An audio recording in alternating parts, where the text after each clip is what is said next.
Fasten your seatbelts. It's going to be a bumpy night.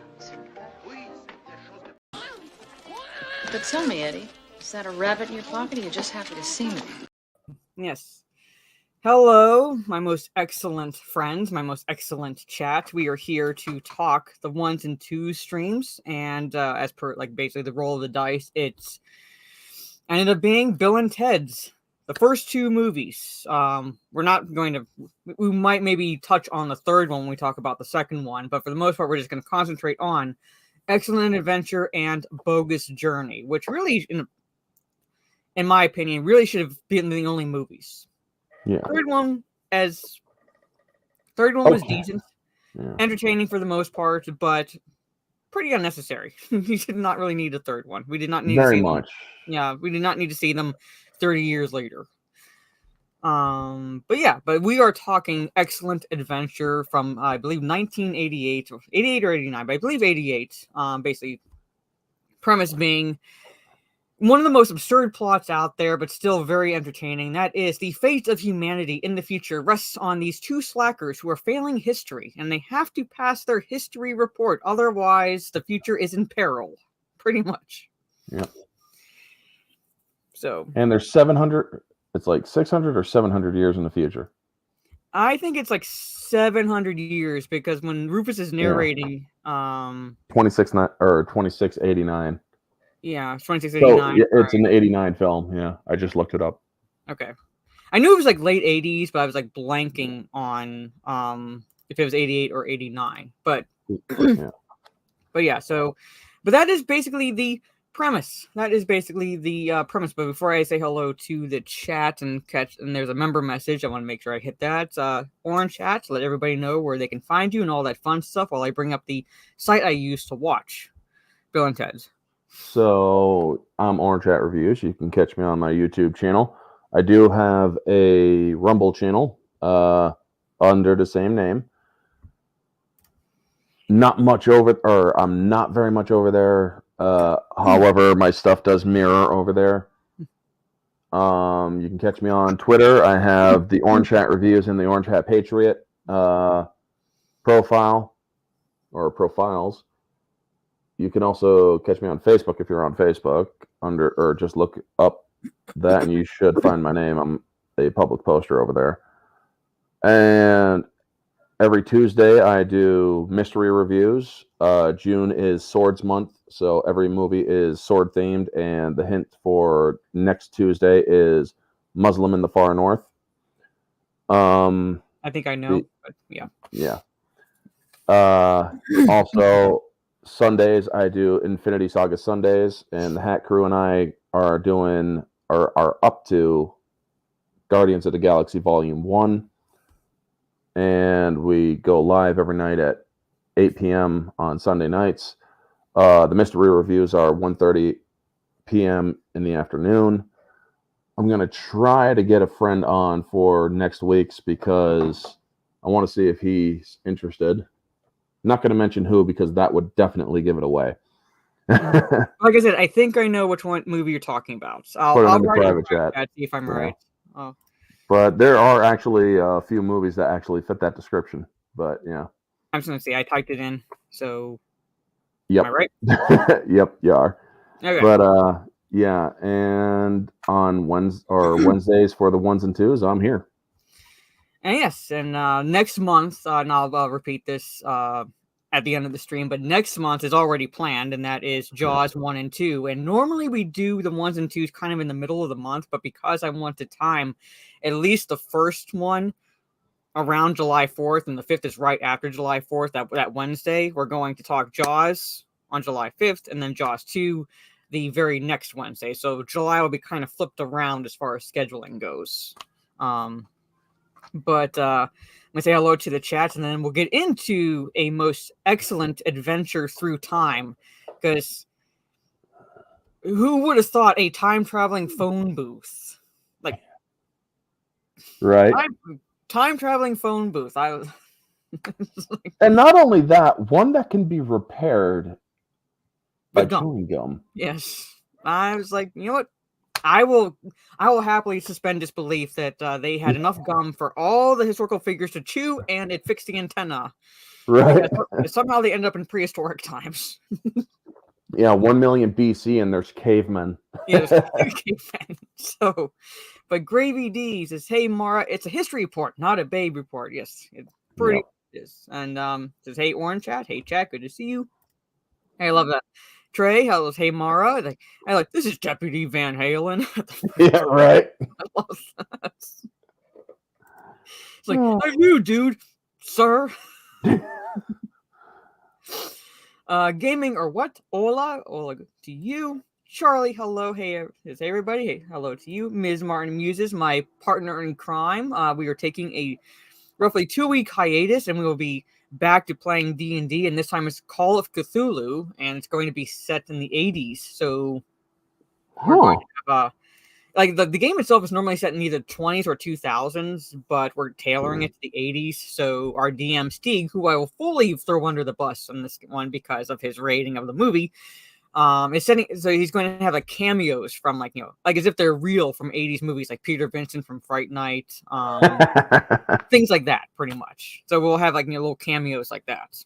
Good luck fighting Cthulhu. I'm pretty sure we'll get our asses handed to us. There's no doubt. He wakes up, you're dead. It's that simple. So it's kind of like it's semi-based on Lovecraft. It's like not necessarily Lovecraftian, but yeah. So we'll be dealing with shit. Yeah. Yes, I am now 33 away from 200 on Kick. I actually got a good boost, promoting the fact that now that I've hit 150 and now well past 150, I will be wearing my Wonder Woman bikini. I'm just this week is not exactly a good week, but I will announce when I'm wearing it. I have not forgotten it. I have it out. I will wear it. It's now warm, so I won't be cold. That's it. And there's Orange hats in the chat, like 4 7 minutes ago. Yes. Who was Joan of Arc? Noah's wife. Yeah. A for efforts. And there was a member message from Deluke earlier on. It says, hello, member for 4 months. Thank you so much, Deluke. Make sure I don't miss anyone. Vanya says, hello, my excellent friends. Hello, Vanya. Good to see you. Keely, what's up? Good to see you. Fuck Norris. Hello. Hail to you. Sultan Al-Fahim. Hello. Good to see you. Midnight's Edge After Dark. Classic. Yes, this movie is a classic. And like I said, I'm going to throw my DM fully under the bus because he rated this movie a 2 out of 10. Yep. Actually called Bill and Ted Mongoloids. And I'm going to kind of go into why he is wrong. Yeah. Just ignoring the racist undertones. Right. He is wrong about that because based on the meaning, another meaning for the word, but that's what he called. Yeah, he gave it a 2 out of 10. So fully throwing my DM under the bus, and I know I'm going to start my character in Call of Cthulhu is going to start with the ball gag in her mouth. I'm fully aware of that, and I'm bring it on. So, Riker, hello, good to see you. Jaws is one of my favorite movies. I don't know if you can see, but I have a poster right there behind me, the first one. I refuse to go into the water because sharks can swim in less than 3 feet of water. So I'm like, nah, I'm good on shore. I'm fine here. I won't swim in a natural body of water. Let's just say that. River, outlet, inlet, beach, or my mom watched a show called what was it called? What was it called? But basically horror stories of people who would get like these parasites and things like from like swimming in certain bodies of water. And I'm like, I'm out of fresh water and salt water, so I'm not touching it. Well, here's the thing. I went swimming at a river in the woods up in northern Adirondack area, or just outside of it. I come out of the river, left leg full of baby leeches. Yeah, so like things like that. And it's like nah. Never again. This is my live channel. I'm going to try to do a solo stream here. I try to do them like every Friday if possible. There are some Fridays where I won't be able to do it, but for the most part, I do try. And Sean, hello, I see you there. Good to see you. Yes. Stunning Brave Megatron, hello. Drew me as Spider Mara, so he's drawing me that, and I told him if I get the either the PNG or JPEG, I will turn it into an emote. So Nice. no. Maybe the one room bikini again, but no. You probably hit 200 before the beginning. Probably. So it'll you'll have most to do likely, it, it'll like, most likely twice. be next week. It's just this week. My body's getting used to this new schedule I'm on, where I get up at like around 5 each morning, so I'm pretty much dead to the world most of the day. That's basically when I wake up too. So yes, I did see the song.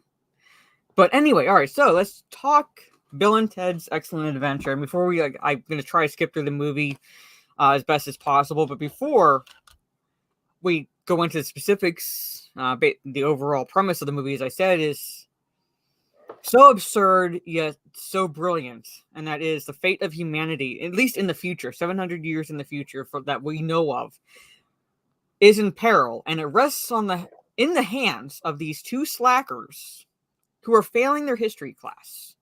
And if they don't pass their history report and don't graduate high school, somehow that impacts the future.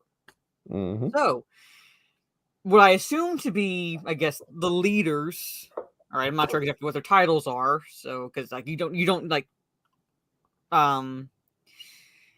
Rufus says something, but for the most part, there's no like clear titles for them when Rufus is set. They're in, or they're. Let me just see if they. I can't remember what he did call them. Something. Yeah, he did call them something. Let me see if the cast. The Enlightened Ones or something like that. Yeah, but I don't know if like that's like I guess exactly an official title or not. They're not even listed in. I'd have to go to full all cast and crew. Hold on. Let's see if they're listed with any titles. They're just listed as the 3 most important people in the world. Yeah. So I don't like the most enlightened one. We'll just call them the enlightened ones, pretty much. Yeah. But that's what they're listed as. They're when you look up the cast on IMDb. But so they send Rufus, played by the incomparable George Carlin, back in time via a time-traveling phone booth. Well, it's actually it's this weird big crystal thing that actually forms into a phone booth. Yeah, but like the shape it takes is a phone booth. Yeah, So basically what they do is they dial. It's like as if they're calling a number, and it will take them to a period of time. Like and your ancient phone book Greece, is the the director. Wild West, 1400s, so 1200s. So you name it, it takes you there, pretty much. And Napoleon was so freaking great in this. yes. I love when the little brother calls him a dick. He was a dick. That's why we abandoned him. And he ends up literally at a water park named for the famous battleground he lost at. Yeah.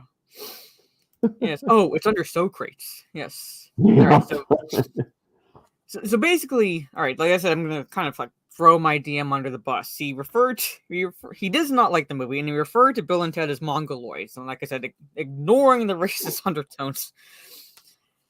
There's one thing right at the beginning of the movie that pretty much tells you that they're not that stupid. They're really not that stupid. Most likely they're lazy and they don't apply themselves because their focus is primarily on their band. And the reason why it said, you can get that impression from the characters is because the only class that they are at risk of failing is history. Because Ted's father literally says, I got a call from your principal. He says you're failing history. He doesn't say you're failing school. He says you're failing history, which means if they fail history, they'll take their grade point average down. They fail the class and they cannot graduate. I mean, they're doing good in science, social study, or science, and they're at least passing. Math. And other stuff, they're doing well in those ones, well enough, but it's like history is their kicker. Yeah. So if they were truly as stupid as that, they would not be passing really any of their classes. They'd be pretty much in special needs classes. Mm-hmm. So they're really only failing one class. And two, while Ted mispronounced Socrates' name, he knew based on the spelling, because he says Socrates, so he knew based on the spelling. So, like, how Bill look it up. So it says, like, they do know some things. They just weren't paying attention. They weren't applying themselves because they were focused on their band. Plus, not to excuse the younger generation when I say this, but most of the younger generation look at history and goes, why do I need to learn this? It already happened. It's boring. It's in the past, pretty much. That's generally the mentality. As a very wise person once told me, you should always study history so you're not doomed to repeat it. Yes. I'm saying, I'm not excusing the mentality, but that's typically the mentality. So, like I said, they are slackers. They're not stupid. They're just lazy. A version of that saying actually did come from a character in this movie. Mm-hmm. Yes. So, whose name was radically mispronounced. Yes. Now, be honest, Mara. Did you mispronounce it when you were younger? Well, the first time I actually heard the name was in Bill and Ted's Excellent Adventure. So when I heard it pronounced Socrates, that's what my little mind thought. Oh, Socrates. So that's how it was pronounced. I'm right there with you. I saw it too, and that's when I learned about him, and it's like, Socrates. And then I learned about it going to school, and it's like, Socrates. What? Yeah. I mean, like, that's how they pronounced it. So my little mind was like, oh, okay, that's how it's pronounced. And then, like, the third thing, like, you're not going into any details, is like that is because when they give their history report, and when we get to the final reports, we'll talk about it. Is they're able to recite information, which tells you that they do retain the information when they apply themselves. They just weren't applying themselves. Exactly, and somehow, they can understand Greek Sign Language. Yes. Well, I mean, Ted's interpretation of Greek Sign Language. Yeah, right? Yeah, they prioritize differently, pretty much. So they didn't put history at the top of their priorities. Hello, Mr. Bentham. Yeah, they did study. Why the fuck did I think it was a Nazi? Yeah, they did study. They just didn't really apply themselves. So, all right. So, but anyway, all right. So basically, that's the premise of the movie. So before we go into the specifics, Orange Alley, what's your overall impression of the movie? Dumb fun. I will say that there's a lot of dumb fun in it. If you look at it, folks, if you look at this movie from an adult perspective, it's gonna suck. You gotta suspend your disbelief all the way for this movie. Yeah, it's a great movie. It's a fun movie. It is freaking hilarious. However, from a reviewer standpoint, oh dear God, from a reviewer standpoint, dare I say it, Stig is close to the mark, but not on the mark. No, I would still disagree there. But then again, like, I grew up with this movie. I pretty much grew up with this movie. And I watched it again today, even though it's one of those movies where I really don't. There's some movies that just stick with me that I could go for like years at a time not watching it, but like I can like say like Starship Troopers. I've been playing the Starship Troopers game. I've not watched it recently at all, but I know the characters. I remember the characters. Yep. I remember scenes and so forth. So if you were to talk to me about a certain scene, I'd be like, oh yeah, that's like that character, like, that's played by that actor, like, that's like, things like I can pick out certain things. It's like this movie pretty much. Did a review on it a few weeks ago because I watched it after because I hadn't seen it in years myself. Last time I saw it, the DVD was literally just coming out for it. When DVDs were coming out, actually, as well. But yeah, the movie, it's like, holy crap, man! Sean Patrick Flannery was young. Yeah. Like, what number are we thinking of? Like I said, I was a kid. I was young when I watched the movie for the first time. So when they said 69 and like that was like, I'm thinking, okay, that's an oddly specific number. Like normally you think 1 to 10 sort of a situation, but okay, that's a number. Then you get to be an adult and you watch that scene again. And you're like, oh, now we get it. yeah, now we get it. I mean, the whole situation with Ted's stepmom. You're talking about Bill's stepmom, the Missy. Or Bill's stepmom. Yeah. Well, later does become Ted's stepmom. Well, I mean, in Bogus Journey, she becomes Ted's stepmom, but right now she's Bill's stepmom. Yeah, she's Bill's stepmom. Holy crap, folks. I mean, as a teenager, it is the ultimate insult inside the family when your parents freaking steal your room to do the nasty. Oh yeah, we'll go into that. Yeah. Hey Soul, I remember when Pizza Hut gave the movie for free with their pizza specials. No shit. Yeah. Shining Brave says 30 years from now I can still quote Transformers 1986. Yeah, there are certain movies that just stick with you. It's almost 40 years since that movie. So Bill and Ted's. Okay, let me just start this so I can. Excellent Adventure. All right, so they have a band. Oh, by the way, my friend from California wanted me to bring this up. Mm-hmm.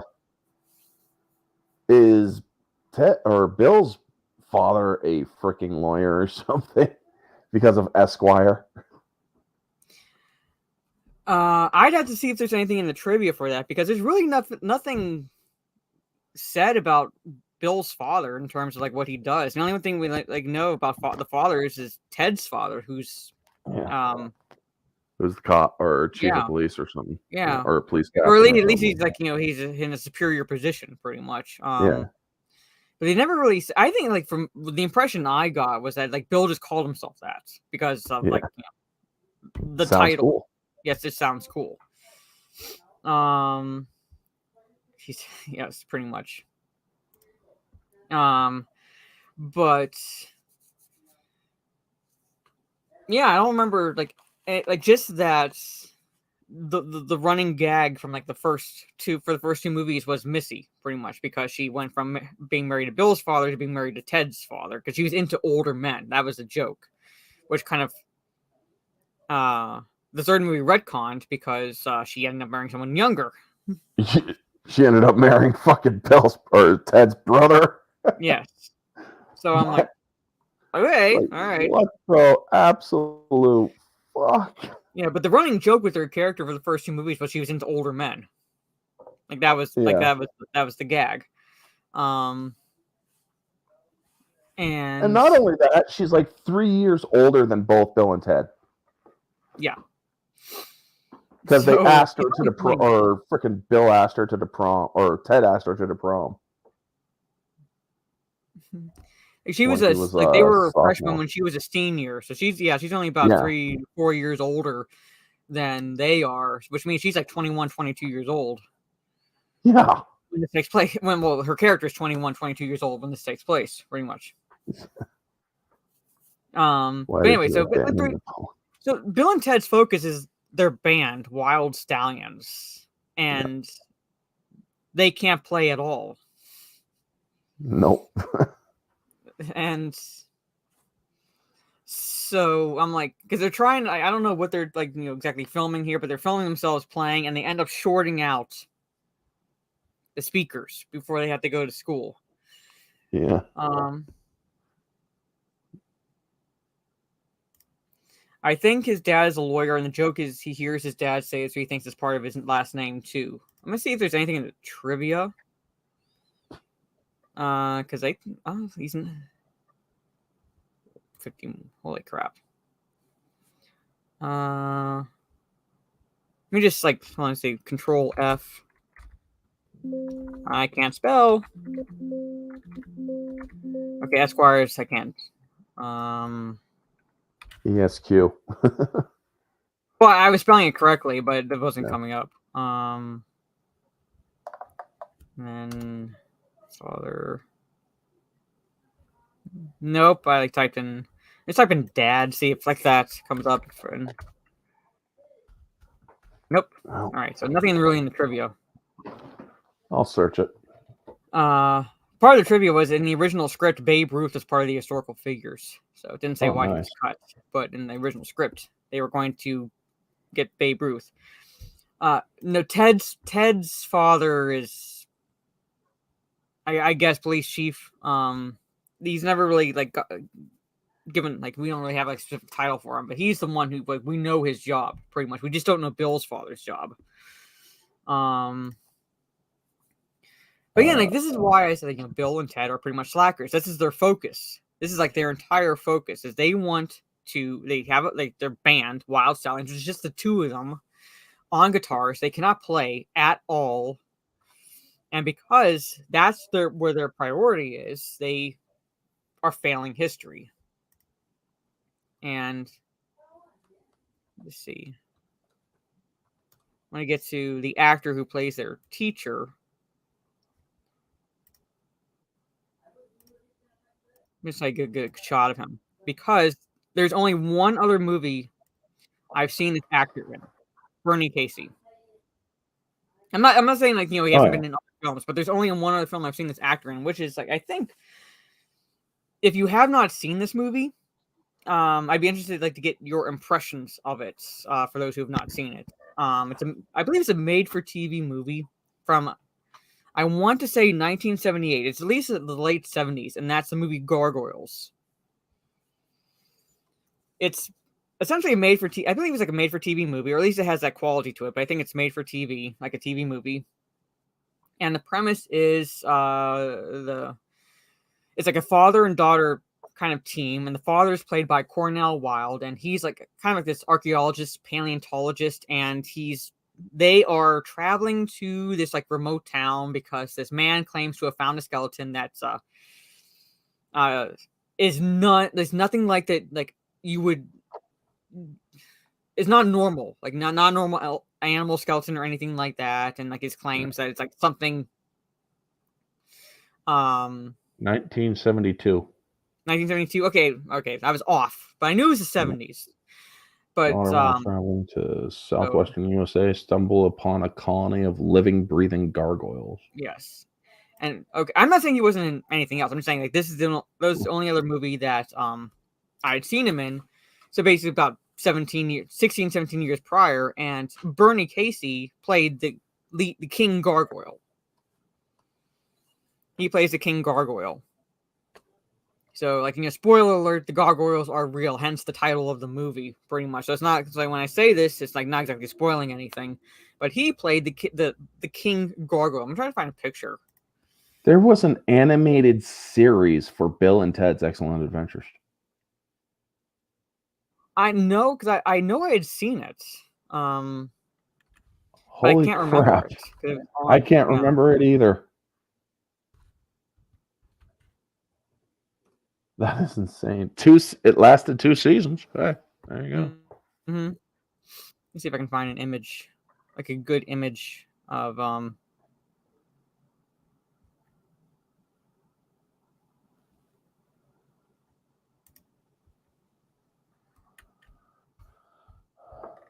see here. It's kind of small, but let me just stop screen real fast. Present. So, a time when, people like weren't championing, because this is played by a black actor, this must be black coded. No, he just was the actor playing the gargoyle, the King Gargoyle. Yeah. So that's him. That's him under that makeup. Interesting. So, because I remember seeing Bill and Ted's Excellent Adventure first, and then my dad told me about that movie, and then I watched it. And it's actually, for essentially a made-for-TV movie, it's not bad. I mean, objectively, it's okay. It's decent. But it's still like relatively entertaining. Like it keeps you like pretty much engaged. The actor who played Clarice Sterling's superior, is that Scott Glenn? I believe that's the actor's name, but he was in Gargoyles as well. So it's like kind of like him Is younger. it in this, or was he in Bill and Ted? No, he wasn't. But for those who've seen Silence of the Lambs, like he like that the actor who played Clarice Sterling's superior was in Gargoyles as well. So I can't remember. I think the actor's name is Scott Glenn, but so like I said, it's like this, and I like that. I like you don't see the teacher. Scott Glenn, yeah. You Jack don't see Crawford. the teacher that much, but I appreciate that, like a time when he was like history was just being taught as it was history. He's asking them questions like, who was Napoleon? Like, who's Joan of Arc? When he's talking to Bill and Ted at the when they're leaving class, he's like, the only thing you've gotten out of my class is that Caesar was a salad dressing dude, pretty much. Was a salad dressing, and that Napoleon was a short dead dude. Yes. I love that. Ted or Bill. Bill was asked about Napoleon, and then dead. Dead? Asking whether or not the dude's dead. Dead. Yes, dead. And then he's like, and that's when Ted's asked to stand up because he's like, you totally blew it, dude. He's like, Yeah. He has to stand What can up. you tell me? Or who was Joan of Arc? Noah's wife? Yes, I love that. And he says it with a smile. Noah's wife? Noah's wife? Yeah. Now, $5 super chat from Mike Hill. Thanks so much. What do you think originally Rufus could have been played by Sean Connery? Are you asking, like, was Sean Connery originally supposed to play? But as much as I love Sean Connery, Rufus, that was not a role. George for Carlin is him. better. No. George Carlin is better. For this specific I don't movie, know. yes. Yeah, I don't know. Okay. Sean Connery has range. He is beyond talent. Mm-hmm. But if you put him in Bill and Ted, he would have to play a historical figure. Yeah. Making him Rufus would have been the worst miscast. Yeah, according to the trivia, okay, this is from Alex Winter back in 2013. Like, Alex Winter played Bill. Yeah. He said casting George Carlin was a very happy accident. They were going after serious people first, like Sir Sean Connery, and someone had the idea way after we started shooting of George. So, like I said, like Sean Connery would have been better if they had picked an historical figure. He could have been like say King Richard or something, or something along those lines, because Sean Connery is, while I do think he does have some comedic chops because he demonstrated that in Last Crusade opposite Harrison Ford, in this movie would not have worked. Like even with the levity from Sean Connery in Last Crusade, it was just that levity. This is pretty much dumb fun, and I don't think would have worked with Sean Connery. Yeah, like I said, he has talent. He has range. Comedy is not there is not a field that he could do, in my opinion. He does it well, or like you said, he does it well in Last Crusade, but that's basically not, or it's not intended comedy of the moment. However, people read it as comedy. Yes. Essentially. So, he can be funny. It's just the type of humor in this movie would not have worked, whereas the humor in Last Crusade, or like Trey saying he was funny in The Rock, it's different. Those are different tones of the movies, which is where that brand of humor worked. In this case, I don't think it would have worked. Mr. Bentham, I'm going to have to correct you there. He did not play a Spaniard. He played an Egyptian. So, I'm not Spanish. I'm Egyptian. Sorry. Sean Connery is my favorite actor, folks. If you get it wrong, I'm going to correct you. Maybe they could have switched roles, but George Carlin, I think, is perfectly cast as Rufus. Yes. Bernie Casey would have, see how Bernie Casey plays the teacher? I think he would have brought that to Rufus, and yeah, just based on how the character ended up, I'm talking about Rufus, I again don't think it would have worked because it would have been just a little too serious. George Carlin added that sardonic levity to it that worked with that character better than, as much as I love Bernie Casey as an actor, like he is good. Again, would have been like Sean Connery, a little too serious. You had like Rufus is a character that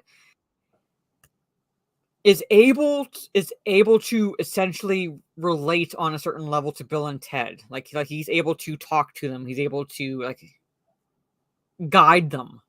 And to do so is kind of like be able to, in a sense, relate to them on a certain level. Whereas I don't see that with Bernie Casey. I don't see that with Sean Connery. Bernie Casey was in a James Bond film, Never Say Never Again. Now he's been, like I said, he's been in quite a bit. In the Mouth of Madness. The two movies I remember him from, like that most people don't know about, at least the one is Gargoyles. Yeah. So. And it's not, or I'm on Vudu right now looking at some of his movies that they have readily available. Gargoyles sadly isn't on here. So yeah, it's probably not easy to find. So no, because like I say, it was a made-for-TV movie. But I do I appreciate that like this teacher is not necessarily written them off. Yeah, because he stops them as they're leaving class, and you can tell he's frustrated with them, but at the same time, it's like you can tell he's been trying to help them the entire time and being less than successful. So he's telling them, like, basically flat out, you are pretty much at the precipice of failing. So you need to get an A+ on the history reports. Yeah. Like, they absolutely had to get an A+ on the history report for them to even pass history and be able to graduate. Because we'll just kind of skip to the fathers. We'll talk about Ted's father, because that father is ready to send Ted to military school in Alaska. Yes, and we see Sergeant Oaks in Bogus Journey, but that's his military school. Like Ted's father is like he's really excited to see you next week. Yeah. His father wants him out of the house. His father wants him to be productive. And that's like any father should. They want their kid to be productive, sure, but he's destined for greater things, you know? Mm-hmm. Yeah. I like he wasn't written like Principal Strickland. Yes, I appreciate that about like Bernie Casey as a teacher. He wasn't written like Principal Strickland. Like he didn't completely write them off. He didn't call them slackers. Like you can get the impression from him in his performance that he's been trying to help them pass. Well, son of a bitch, Trey Courtney. Mm-hmm. He found the Gargoyles movie. There you go. Good on you, man. Great find. Hello, Gigawatt. Excellent. Yes. So, like I said, like these kids, like Bill and Ted are going to fail. Yep. So again, he's trying to help them. You see, like look on the board. Genghis Khan. There's Joan of Arc down there. There's Napoleon. There's Sigmund Freud. Billy the Kid. Abraham Lincoln. Pretty much everybody who was mentioned. Yeah, I'm not sure. There's a name behind them being B.E., but I'm not sure. And you go into like the medieval, modern, American, which is like essentially just about every historical figure or close to it that Bill and Ted collect. Because Napoleon was pretty much an accident. The plan was let's travel through history and essentially relearn what they should have been learning the entire time, so that way they can pass their history reports. And somehow Napoleon gets sucked into I don't know what you'd call it, a portal or time void. Time void, and ends up in San Dimas with them. And that's when Bill essentially gets the brilliant idea of like, let's go through time and collect historical figures. And I love how his freaking feet are dangling from the tree during this whole or during that whole thing where George is pointing out how to use the thing. It's like, you guys got to finish your report. Feet just dangling. And it's like nobody freaking notices that. They're too freaking engrossed on George Carlin. But it's I'm like, I never noticed the feet. Yes. So, and this is Missy. Not too much we're gonna talk about her. Like she is like basically the, I don't want to say she is, but it's a running gag with her character that she's into older men. She goes from Bill's father to Ted's father. And that she's young, pretty much. And that's like Bill, that's why Bill says he has a minor edible complex. Because she's Bill's stepmom. Like I said, we don't know too much about Bill's father, but Ted's father. And we find this out later on, like, how all these things get connected. Because he's looking for his keys. And he's asking Ted, like, you haven't done anything with them, right? The seemingly unconnected plot points that reconnect near the end of the movie. And so later on is when he tells Ted, because Ted's like, gathering up stuff and then going to Bill's house. And he's like, I got a call from your principal. Yeah. And he's going to I like the difference between Bill's father and Ted's father is like one is pretty laissez-faire when it comes to discipline. Yeah. And that's Bill's father. Of course, he also has he's thinking with his wrong head in like certain scenes. But like he's pretty laissez-faire when it comes to discipline, whereas Ted's father is because he's assuming flat out that his son's not going to graduate high school, and he's pretty much called the military school, and Ted's going to go. Yep. Hope your bags are packed. That's from a different movie, but it still works. Yeah. Well, yeah, but he's because basically it goes from a threat of sending him to military school to pack your bags, you're leaving tomorrow. Yep. Pretty much. So it goes quickly. It goes quickly. Yeah. But I do like, he's strict, but he's not exactly an asshole. He's not like we don't know what happened to either of their moms. We don't know what happened to Ted's mom. For all I know, his parents are divorced, but this man is a single father and he's raising two sons. Yeah. So, given the fact that he's a police chief and he's all about discipline. So he's a different level of parenting than Bill's father. Mm-hmm. Comes against time movie, yes. It's a time travel movie goes against it. Yeah. Yes. So, so here's like the conversation. And it's Oates Military Academy. So, yep. We're going to be skipping some things, but basically the father goes from threatening to send him to you're going. Actually, yeah. It's like you're going. Period. My dad, yeah. Alaska. Okay. Yeah, like it's in Alaska. This is when like Rufus officially is sent. So he basically has to be sent back in time because the separation is imminent. Dudes. Yes. Yeah. I love when it comes to phone booth. Yeah. I just love that concept. I don't know why I love that concept, but it's like just so absurd but yet so genius. Like, how are you going to time travel? A phone book. Dial a certain number and takes you to the Wild West or ancient Greece. Yeah, it's a perfect disguise. I see Trey's comments, a perfect disguise. Yeah. Well, back then it was. Well, now not anymore, but back in the 80s, yeah, perfect disguise. Yeah, back in the 80s and 90s, it was a perfect disguise. Dude, where does phone booth appear from? But hey, great installation. Yeah, I love how they're going through facts. Like, it's like they're talking about George Washington here. 1, father of our country. 2, born on President's Day. 3, he had gray hair. Dollar bill guy. Or dollar bill guy, yeah. 4, he had gray hair. Yes. I love it. It's like had wooden teeth, chased Moby Dick. Yeah.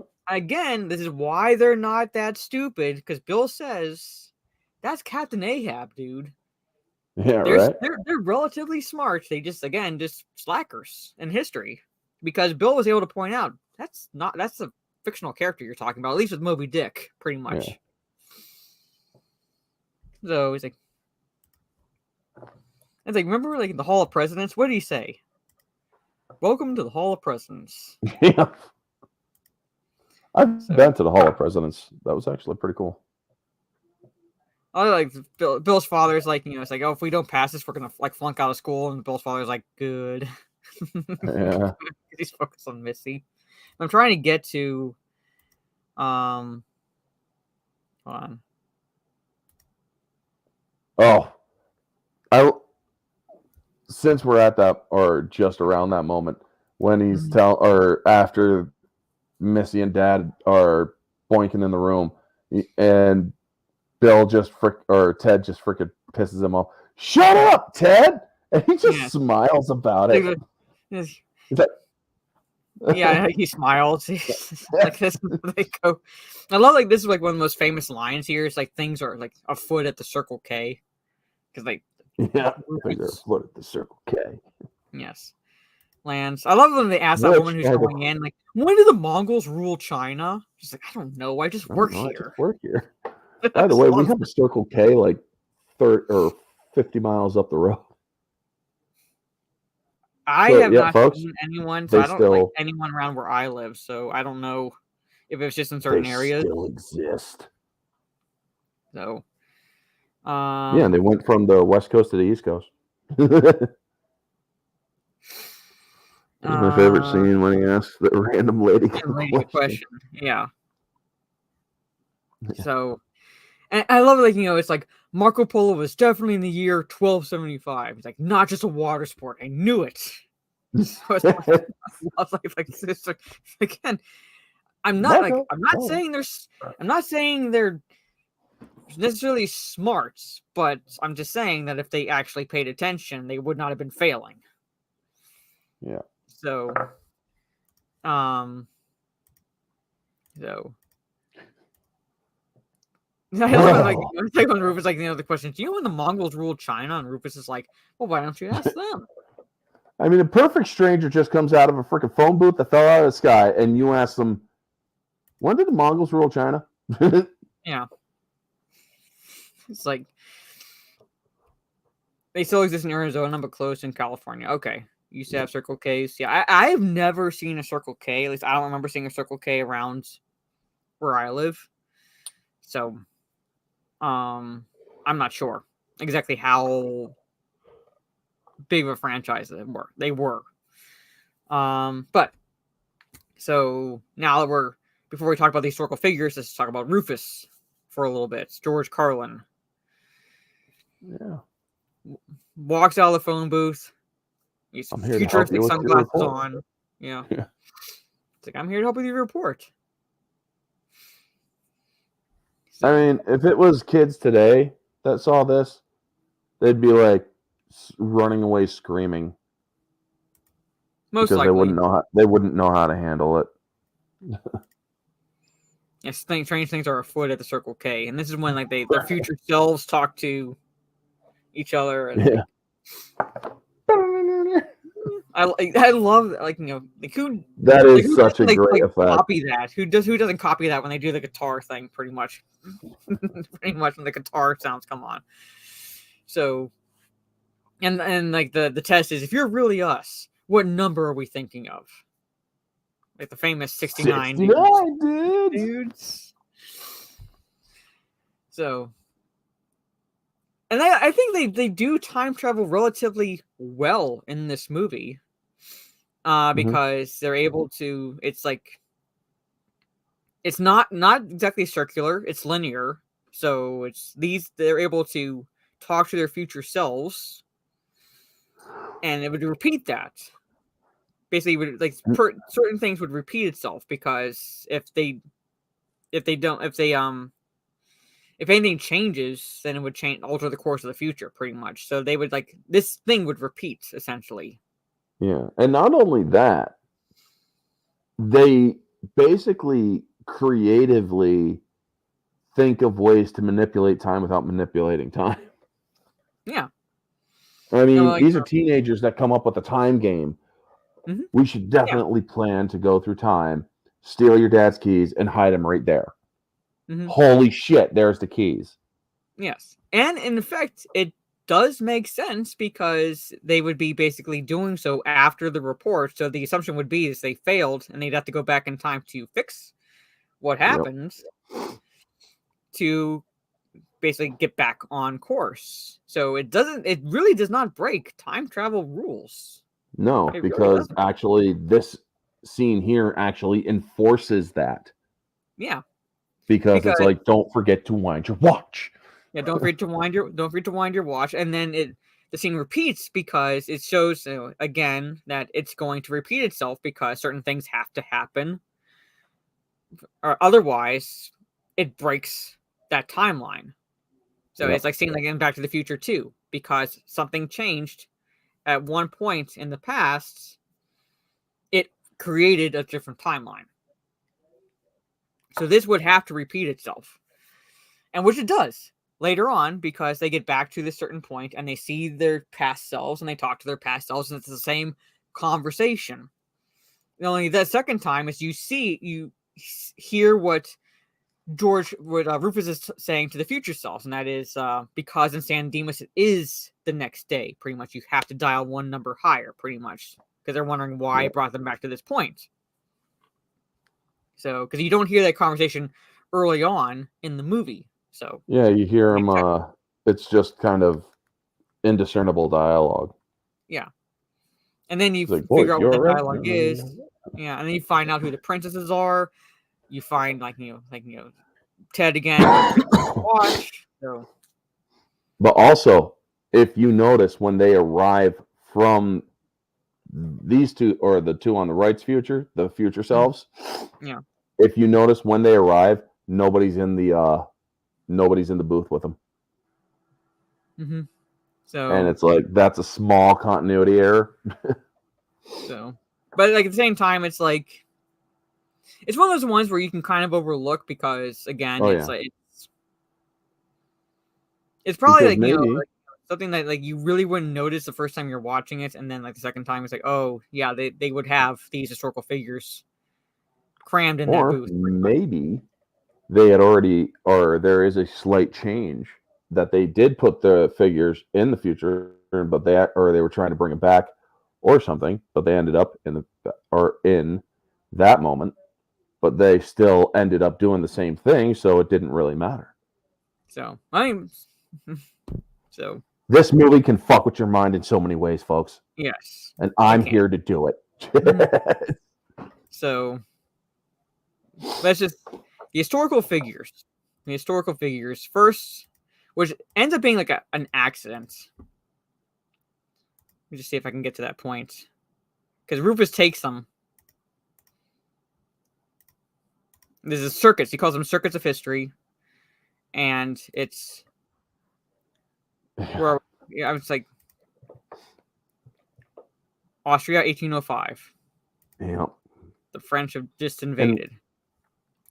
And Napoleon's there, and blow them up. Yes.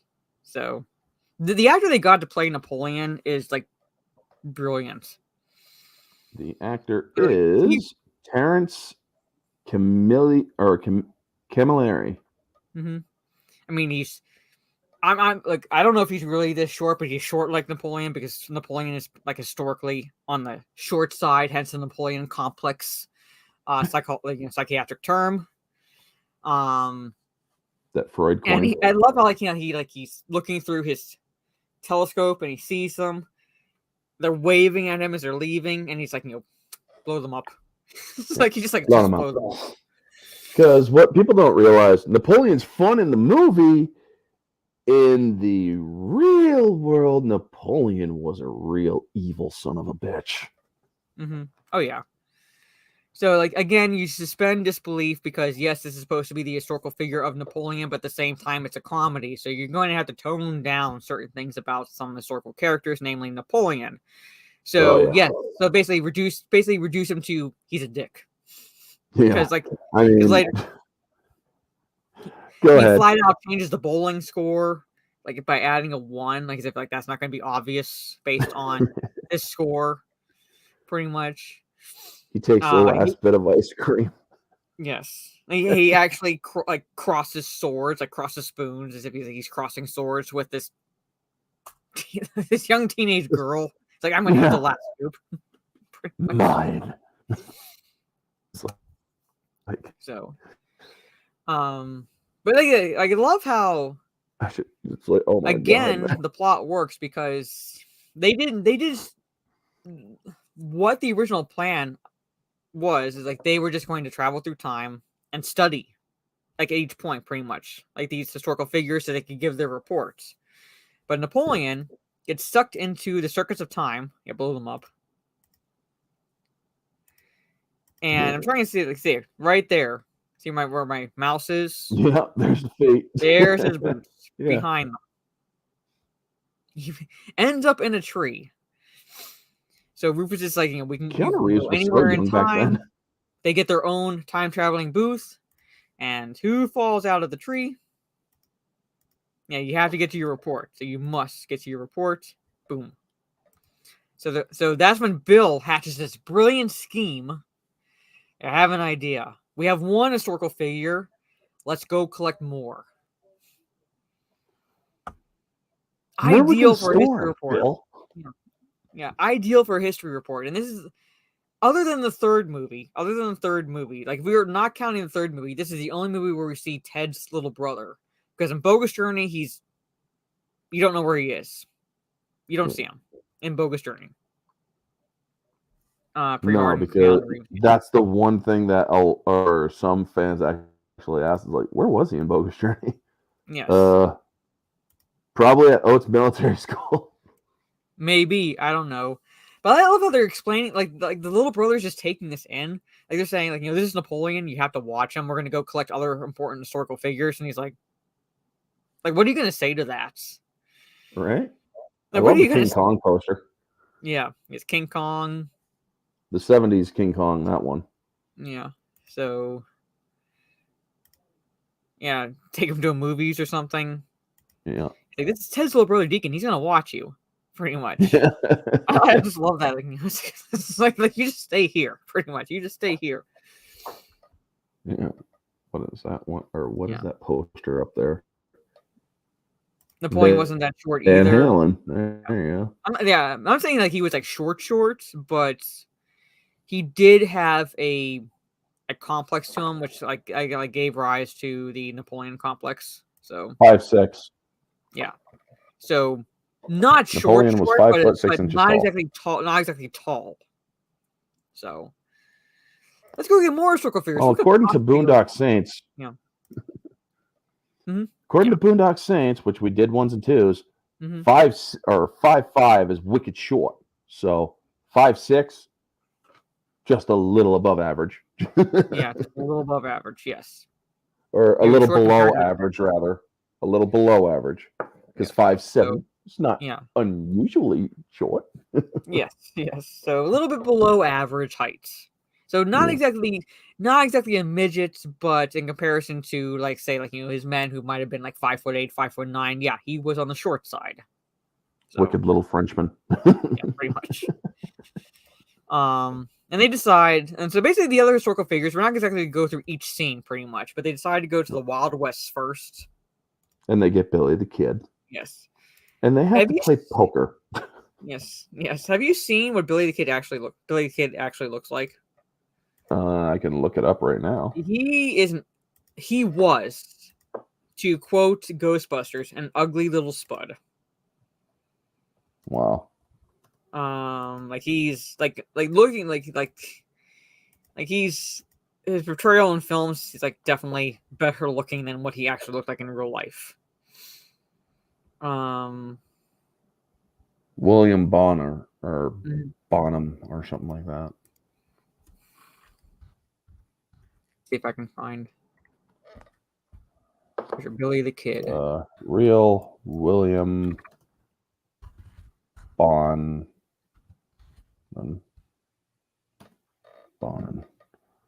William Bonham, also known as what, Billy the Kid or something like that. Here's a picture. So I'll stop sharing this. This is There's Billy that the Kid, folks. Oh my god. This is Billy the Kid.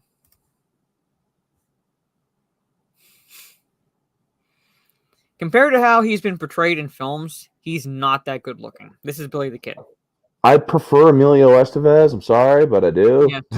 Yes. I'm saying this is the real Billy the Kid. Holy shit. I told you he was an ugly little spot. Yeah, that looks like he may have been a little bit of inbred. Yes. So that is the real Billy the Kid. So we The go from this to at least this. Yeah, the facial asymmetry really does In this movie. suggest it. So better looking. Yeah. Emily Estevez, better looking. Other Dan films, Shore is Billy the Kid. Yeah, I prefer Dan Shore. There you go. So comparison to the real Billy the Kid, better looking. And he's like, I need two men. So of course, Bill and Ted are like buffoons. I love them. They're lovable idiots. They're like, we'll do it. Like they have no idea what like We'll they're help you. volunteering for. We'll help you, Mr. the Kid. Kid. Yes, and I love the actor's like Billy's look. He's like just kind of like just raises an eyebrow because they call him Mr. the Kid. And it's poker. And it's poker pretty much. And Bill's trying to put this like have this poker face, and Ted's smiling. I love how Bill's like, you gotta have a poker face like me. And what happens? The hand that Bill gets, he's like, whoa, 3 aces. Yeah. Which kind of flat out tells the other guys that like there's a little bit of cheating going on. Because no one's that lucky right off the bat. I love how there's this dude that's taking a shit in an outhouse when the freaking thing arrives. Oh yeah, and like and Bill and Ted are walking through the street. And like, watch out for the horse shit, Ted. Thanks, Bill. It's just so freaking great. And they had the bar fight, which is like right out of a Western film. And they get to see some women in their knickers. Yes, and I love when Billy pulls Ted out, and Ted's like one moment, and like tries to stick his head back in. Right? Look at one moment.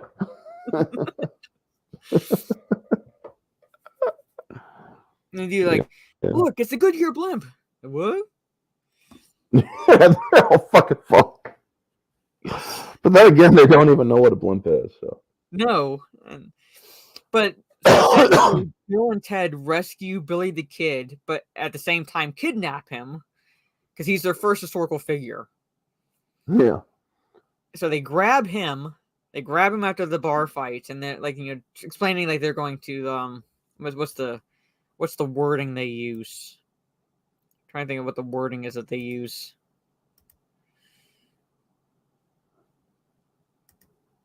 The golden age of civilization. Like what? Ancient Greece, dude. And they pull him into the phone booth, and like there's the reaction from like what? Holy! Everyone's storming out like they're gonna kill him. They're gonna kill Billy the Kid. Because that's where Socrates. Yeah. We know that name. Look him up. Oh, it's under Socrates. Yeah. And I love what they. Okay. The line, like sand through the hourglass. These are the days of our lives. Again, when I was a kid, I'm not nothing like it's not registering pretty much. But then I get older and I have a babysitter that watches soap operas, and I'm like, yeah, you motherfuckers. That's pretty much. So hey, Miss Martin Muses. Yes, thank you for the super sticker. It's a rose. Thank you, Teresa. Oh, they finally allow you to highlight super sticker sets. Cool. You can, but you can't see what it is. So I have to go on the YouTube side to see what it is. The Beethoven part was the best. Yeah. We know Teresa always sends the rose. Yes, but I again, like I'm able to remember the order of because it spells spa. So you have Socrates, Plato, and Aristotle. Yeah. That's how I remember the order, pretty much. Spell spa. Of, That's how I learned it in school. So Socrates is Of first. intellectuals. Mhm. Or Yeah. famous intellectuals. Nice. There's even a teaching Socrates method now called that comes from basically Socrates, and that is what is it? But basically it's I think it's called Socratic Circle, where it's more of an informal discussion with students, discussing themes and so forth of certain texts. So it's kind of like so like without being too formal in terms of it's not the Socratic method. It's not necessarily the Socratic method, but it's like uses this how he taught as like basically a teaching tool. So I'm trying to think. Oh, let's see. Socratic Circle. A Socratic Circle, also known as Socratic Seminar, is an approach to understand and examine a text through questions and answers. Yes, that's what I'm saying. It's based off the Socratic method, but it's not called that. It's Socratic Seminar, and that is basically it's a way for students to discuss certain themes in texts. So, yeah. And Tony Steedman plays Socrates. Mm-hmm. And he does a good job. And he's in a movie that, he's in a movie that Stig wants me to watch, which is Split Second with Rutger Hauer. Interesting. Yep. And so he's Socrates, so he does not speak a lick of English. Nope. I mean, he learned. He essentially. I don't even think English was around then. No, he picks up words here and there because, like, he's with Bill and Ted, and so forth. So he picks up words. He picks up understanding, but when they do the history report, Ted essentially has to translate everything. Yeah. So look under Socrates, yes. Yeah.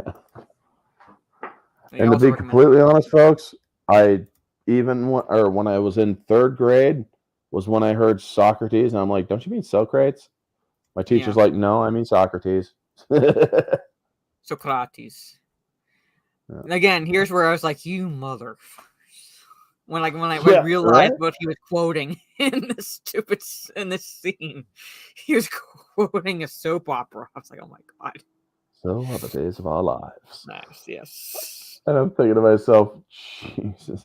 So did the soap opera get it from Bill and Ted, or from Socrates, or did Socrates get it from Bill and Ted, or who knows, folks? Yes. But again, I was young when I watched this movie, so it's not registering at all that this is even remotely supposed to be humorous in any way. Because I'm thinking he's just that's philosophy. Yeah. It's based on what they did, pretty much. And then like I said, I had a babysitter who watched a lot of soap operas, and I'm like, oh shit. Poor Trey, dude.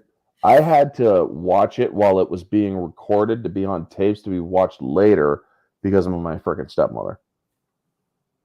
Not only that, she was taping over movies that we had, like King Kong Lives and other freaking great movies. I will never forgive that woman. I scream. Yeah. Oh, believe me, I got my vengeance. Yeah. So they end up in medieval England. They really don't take anyone from medieval England, but this is where they meet the princesses. Yep, which the future selves told them, it's like, give our loves to the future, or to the princesses. Yes. So basically, two sisters who are they want to run away. They want to escape because their father has promised them to horrible old men. Yeah.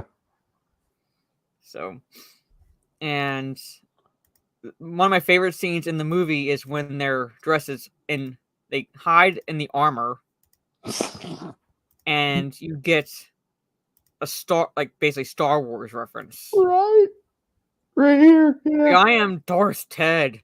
It's like, well, I'm Luke Bill. You're not my father. And they basically they're making the lightsaber sounds as they're swinging these huge broadswords around.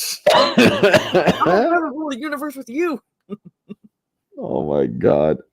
My other favorite. The question is, How does he get out of the fucking armor? Yeah, he says he rolls out of it. But when? At this point, I'm like, I will happily suspend that disbelief. Like I said, you have to basically suspend all of it. Yeah, so you said I fell out of the armor when I hit the floor. So And then people just walked up to you and stabbed the armor. yeah. Oh, that's one of my other favorite parts. Again, would not fly today, because when after like Bill like discovers that Ted's still alive and they hug, and then just break apart real fast and go and drop that Kmart word. See you next Tuesday, or something else. Oh no, British Tiggy. Oh, yeah. Like again, would not fly today. But I'm just saying that. But I don't care. But I love where it's like they hug each other and just about is immediately break apart and go, and they just say that word. Yeah. And then they're back to, oh my god, dude. Yeah, right. Another part I like is when they run into the girl's father. Right. And he's like, put them in the Iron Maiden, and the Bill and Ted's mentality is like a band. So they're like, hey, excellent. pretty much. Dude, it looks like our time traveling has taken a very serious turn. Yeah. So he says execute them, and okay, these are the two sisters, and they're played by different actresses in the second movie. Yeah. I'm not sure why they got different actresses, but so they're going to be they're basically betrothed to these old men. They don't want to marry, so they want to escape, and they're not necessarily using Bill and Ted, but they figured it's like that like Bill and Ted would help them escape, pretty much. He's like, I am the Earl of Preston, and I'm the Duke of Ted.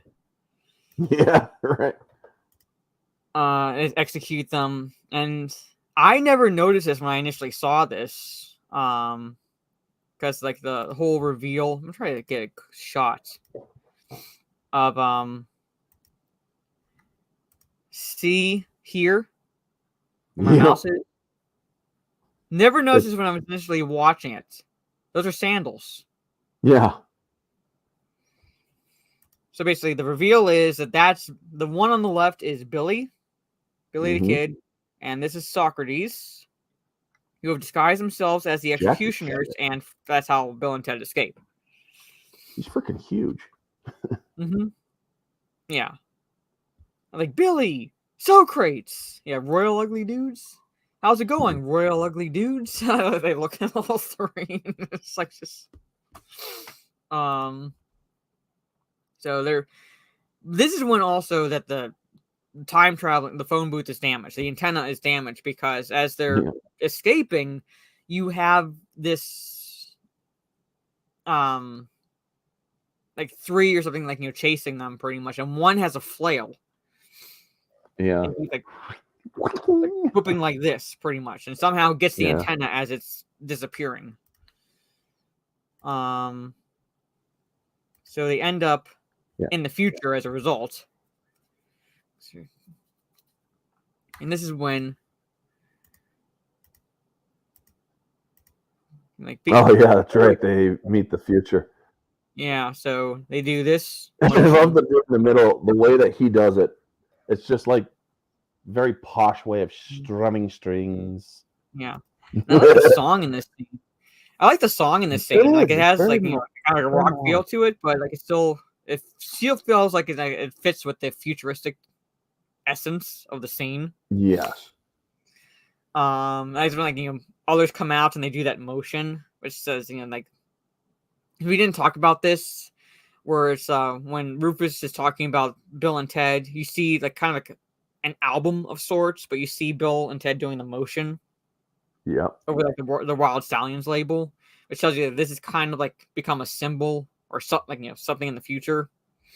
And here's the thing: if you look at, I believe if you look at the album, it's those clothes they're wearing. Mm-hmm. They think they're wearing when they're doing the movie. So this could be when I'm trying to think. They're Yeah, wearing something else when over he has top. them sign the thing, Yeah. and they're doing the pose. Mm-hmm. Yeah. Those are the clothes they're wearing. So at this point in time, they're probably being recorded right then and there. Probably for the album. So I'm just gonna try to skip through because they start collecting. This is a history report, not a future. Not a future report. Okay, so shit. Ziggy Piggy. So we're gonna kind of like. Oh my god. I don't want to exactly like focus too much necessarily on like the scene, like necessarily the scenes with Napoleon, even though they're good. But Deacon is essentially babysitting Napoleon, and I guess that these are twin giving sisters. him a cultural experience. Yeah. And they go from here to the bowling alley and abandon Napoleon in the bowling alley. Why? Because he's a dick, pretty much. And I could not fathom, even with 4 people, eating this much ice cream. Oh, believe me, they did. But it's called the Pig. Yeah. And again, in the dick move, Napoleon crosses spoons with the girl who's sitting next to him because he's going to get the last bite. And just about the time that Napoleon went back to France, he had an unavoidable bout of diarrhea. Yeah. Sorry, I had to. That much chocolate. Yeah. Yeah. So, like I said, we're going to kind of skip over. Yeah, he ate the pig. He gets a badge. I'm trying to get to like the different historical figures they collect. So this is Sigmund Freud. If anybody calls me Siggy. Yes. For like for those who do not know too much that much about Sigmund Freud, father of psychology, people. He is one of the fathers of psychology, but he's like to basically sum up his methods. He's pretty much one of the first ones to prescribe a good dicking to women to basically fix hysteria, pretty much. Also, there's the Freudian slip. Yes. And so forth, pretty much. So he was he's one school of thought when it comes to psychology. Carl Jung is another school of thought and so forth, pretty much. But yeah, he is one of the original, he pretty much is one of the original ones to prescribe a good dicking to women. Well, what year was this? 1901? When was the first vibrator invented? So, we'd have to look that up. I'm looking it up now. Because I believe they actually did a historical show based on that. Yeah. So he pretty much is that pretty much sums it up. But in terms of his prescriptions to women, they just needed a good orgasm. The 1880s. Holy shit. Yeah. So he pretty much said, you know what, put that to good use. Give yourself a good orgasm. You won't be hysterical. Probably. It was not meant to be used on women or to cure hysteria. In fact, he argued specifically that it should be used on hysterical women rather. What the fuck? No. Dr. Granville invented the vibrator. So, little psychology and psychiatry lesson for you folks, pretty much. Yeah. Wow. To assuage hysterical women, give yourself a good orgasm. Pretty much. That's Sigmund Freud in a nutshell. I'm not saying that's the entirety of his him as a historical figure, but I'm saying that's pretty much. Put it this way: if Freud was alive today and was a normal psychologist, he would probably, or they would probably have his prestige would have him charging like $5,000 a session. Yeah. Yeah, pretty much without inflation. Pretty much this. That was his for hysterical. But I'm gonna see if I can get a good shot. Like the actor who plays him, he actually looks like Sigmund Freud. He actually looks like, I don't know if that's like his real facial hair or what, but he actually looks like Sigmund Freud. Like they did a really good job with this. The actor Rob Loomis. That they got to play Sigmund Freud. Yeah.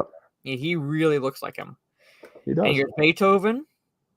I love like he's giving a little concert for these people, and they just walk in and just like pick up the bench and just like carry him out. Yeah. And Socrates bows. to And the people don't crowd. realize, or for those of you who don't know, Beethoven's deaf.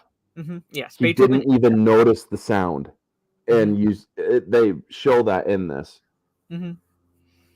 Yeah, because like it's not too many people do like know that, but yeah, Beethoven was deaf, but he is one of the So let's ask. We just one of my explained favorite who he was. Sigmund Freud. Freud. It would be spelled Freud. Freud. Freud. A very Austrian name. I'll type it here. Sigmund. If I could hit my keys properly. Fat finger disease, Mara? That's how it's. Yeah, I was on the phone. Yeah, pretty much. Sigmund Freud.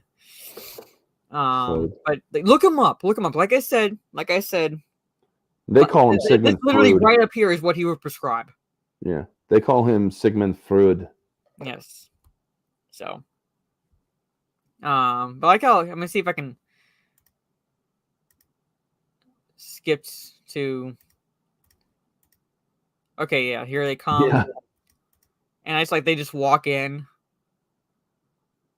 and just pick them up.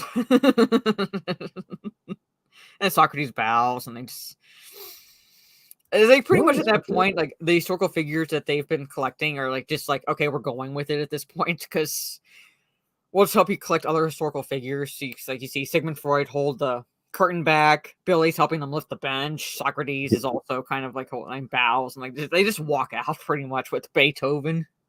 Yeah. By the way, I do believe that piano the one that Beethoven used originally does exist somewhere. I can't remember though. And no one does anything. They just like watch it as it goes down. Like no one tries to stop them. They just like walk out with Beethoven. Well, here's the thing, folks. That kind of uproar, as they would call it back then, would actually Mars. Yeah. Mars Joan of Arc. Yeah, Joan of Arc.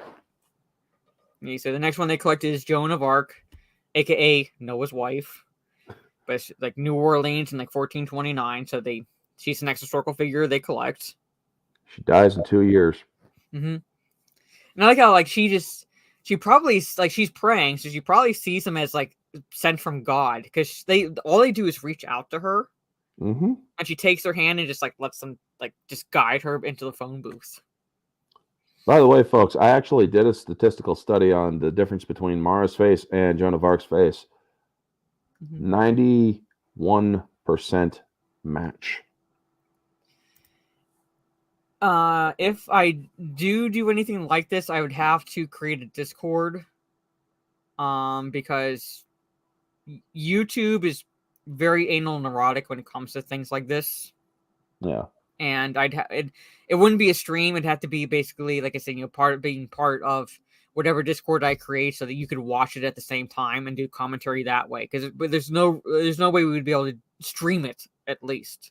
Which is why I have to pause it each time because Cult Classic Cage watches it off screen, but has everybody watch it however they are able to. Yeah. She does. Or also, when I was doing my review on 47 Ronin the other day, I actually pulled up because I bought it on Vudu, but I also am able to access it on YouTube. I was able to play it without audio. I shared without audio. I was able to play a little bit of scenes here and there because I honestly thought the stream was going to get pulled. They never pulled it. And I'm like, please tell me it's because you didn't notice or because I don't want fucking special treatment. I don't know, but like YouTube is very weird. Like there's some bots going around for like certain things pretty much. Like if it like at all gets triggered, like your whole stream gets claimed. Even if you're not playing any sound. Like you can see I'm not playing sound. It's muted. And I play and pause, but something will get triggered. Yeah. And Jane Walden was from the Go-Go's, yeah. So She has blue hair in the picture that I have of her on Voodoo. yes. It's like, please tell me she's not one of them. And he calls him Miss Joan of Arc. Like, welcome aboard, Miss Joan of Arc. Okay, this is Genghis Khan. If anyone has seen Big Trouble in Little China, again, I'm not saying this is the only other movie that he's been in, but this is the one of the Wing Kong from Big Yeah, Trouble in Little China. This actor, Al Young. yes. So However, so he's a real martial artist. So whenever he's basically whipping that bat around, like that's him doing that shit. It's like he's an actual martial artist. So Yep. the actor. He's the one with the machete. Yes, he's the one who's like after Screams. the initial shots are fired and they get they in The position Chinese to fight. standoff. Yeah, he screams and that starts To fight. end the standoff. That's Yep, the wing. to end the That's standoff. that guy. So he's an actual martial artist. And the guy who used those pearl handled revolvers, he's also an actual martial artist. We'll have to talk about that movie sometime because when we get to that, or if we do, when we get to that scene, I can give a lot of background detail because I actually have it, and I can actually watch it with the audio commentary with Kurt Russell and Carpenter. Yes, I know. And they tell you a lot of cool background shit because people gave them a lot of shit for using Asians for stereotypical kung fu stuff and whatnot. And he actually asked them, "Are you offended by any of what we're asking you to do?" No, this is our culture. Yeah, I'm saying these guys, James Liu, Jim Lau, pretty much they were two of the Chang Sings. They're actually this is their culture. They're martial artists. This is what they. The politicians actually went after him for it. Yeah, and he's like, no, this is our culture. And all the cast, and they're like, fuck what these idiots are saying. We have no problem with this. Yeah, it's basically whenever people were complaining about Jet Li or something, he's only cast in these certain movies, and if you were to ask Jet Li, are you actually offended? He's like no. You actually ask the people that are part of the scenes. I'm pretty sure if they were genuinely offended, they would not do them. Exactly. So I'm like, but yeah, I'm saying they are actually martial artists in that movie.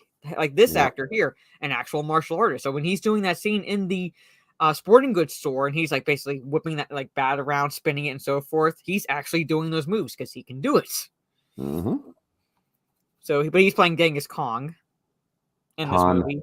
Not Kong. Sorry. Genghis Khan. Sorry. How dare you? Khan in this movie. And I like how man of all time. They lure him into the phone booth with the Twinkie. The fucking Twinkie that saved Bill and Ted. Yeah. So I'm like, hold on. That's like this. Hold on. I want to get the shot of the Twinkie. So they lure him in with a Twinkie. Sorry, I was Freudian slip. All right, little Freudian slip. Yeah, there you go. Broadsword, not machete. Yeah. Actually, what he would have had would have been a Shamshir. Yeah.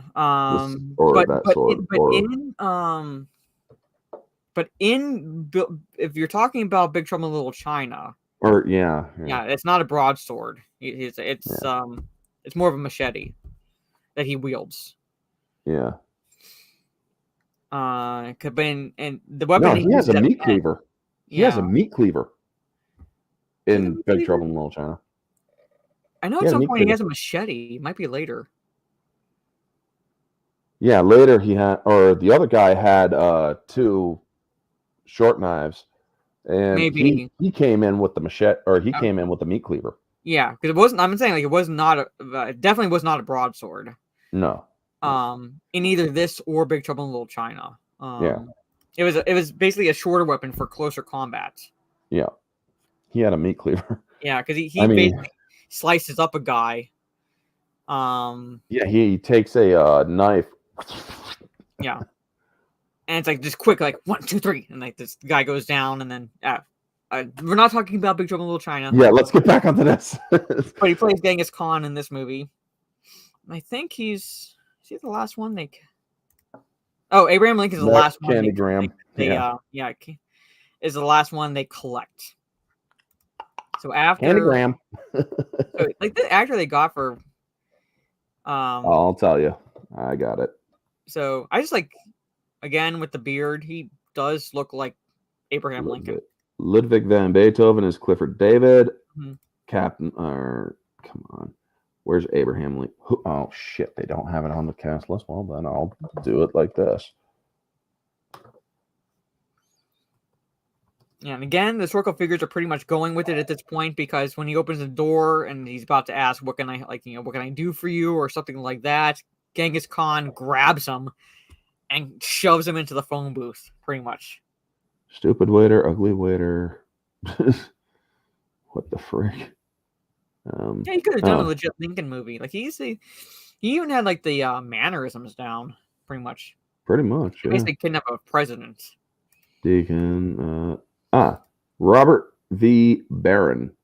Mm-hmm. And they actually use his picture from Bill and Ted as the pick. Yeah. Mm-hmm. Trying to get so basically, this is how packed the phone booth is after they leave. The bartender from from Billy the Kid, Mm-hmm. you're not gonna believe his name, Duncan MacLeod. Oh my god! No joke.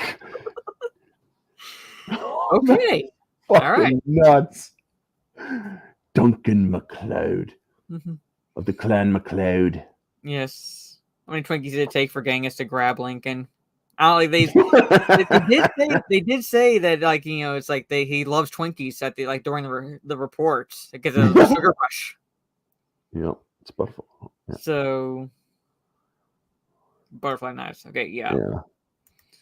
But this is how packed the phone booth is. Like really, basically, they have to kind of ride it like a boat almost because they can't stand up in it. It has to go like that, and they're wondering why it's not working.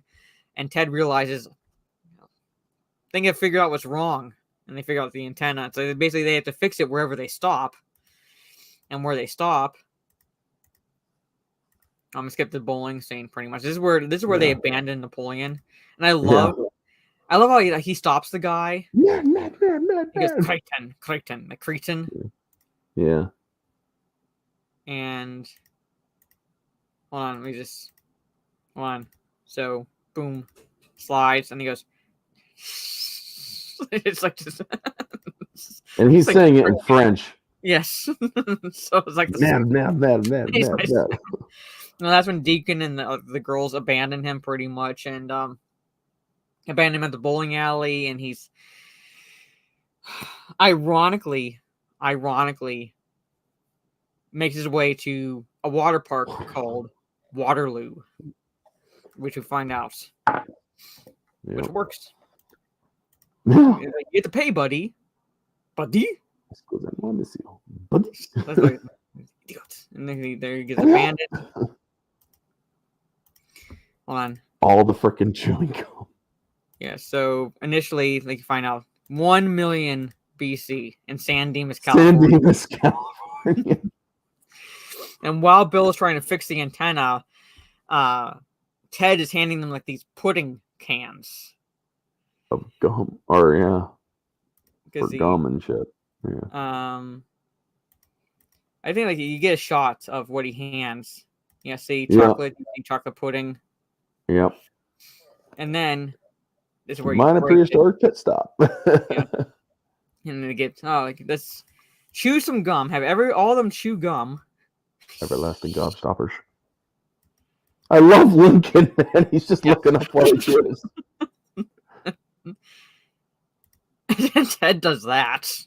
Basically, just stick his gum on, it doesn't bother just taking it out, putting it on. Just look, puts it up there. And that's how they fix the antenna. Somehow it works. It works. And there's the caveman. I love that one of the caveman is chewing gum. Somehow he got a piece of or whatever that they gave him. Yeah, that is hilarious. I didn't notice that. Yeah. So I didn't see. Is there trivia about who the cavemen are? I don't think it's the Geico one. Let me check. I got the cast still up. It must be who they get to. Who they got to play the caveman. Okay, no. Rufus Joan of Arc.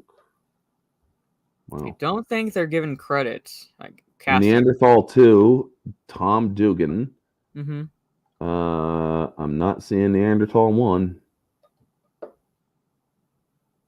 So, unfortunately, I'm not seeing Neanderthal 1.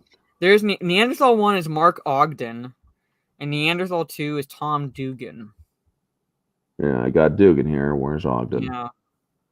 Not seeing an Ogden in the on IMDb. It's listed as Mark Ogden. He has no photo. Yeah. So. Oh, there you go. Yeah, there you go. Woo! So. Yeah. So. And that's where we get to this scene. Where all of them are freaking crowded in. Yeah. Where you kind of see them there. Yeah. Yeah. So, without repeating the scene, pretty much, it's because it kind of skips over bulk of the dialogue. So you get the dialogue they have with Rufus, where he's explaining to them that you have to dial one number higher for the next day, pretty much. Otherwise, you come back to the moment. Oh, so you only have 2 hours. Yes. Not 10 hours. Yes. So, Ted, don't forget to wind your watch. Again, repeats. Mm-hmm. Better remind myself all over again. Yes. Missy. I love how, like, okay, I want to like play this pretty much as they're introducing the historical figures. This is Dave Beethoven. Yep. So, Maxine of Arc.